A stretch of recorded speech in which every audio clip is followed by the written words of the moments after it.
Guys, nakagawa tayo today ng fruit salad. Ayan, kasi guys, meron pa ako mga leftover dyan. Gatas, tapos meron akong mango, meron akong apple. Tapos meron akong isang kanang fruit cocktail, yung medium size. So, yan. Tara.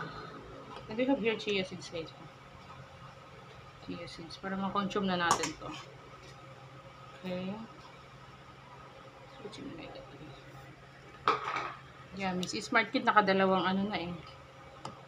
Diba? Hindi pa ito malamig, guys. Kain na tayo. Habang hindi pa masyado malamig.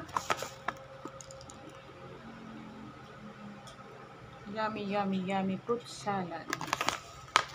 Yummy, yummy. Simple fruit salad lang yan, guys.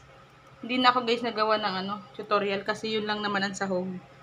Ang lang naman yan na ginawa ko, yung 1 can ng medium size na fruit cocktail.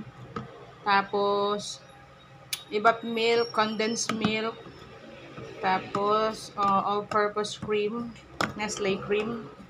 And then, yan. Cheese, of course, you need cheese. So, yan.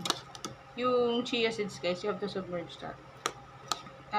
Pag-consume ng chia seeds, i-moisten nyo muna siya, guys. Okay? Moisten. Where's yung cherry? Yummy dessert.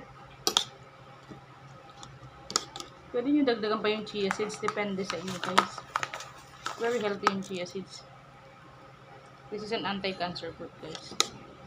Dapat nga, irregular daw tayong kumakain yan. Kaya, di ba guys, yung dragon fruit, napaka-sustansya din. Kasi may para siyang mga ganyang seeds. Which is rich in amino acid, okay? And omega 3, okay? So, I hope you love to subscribe and then the bell button.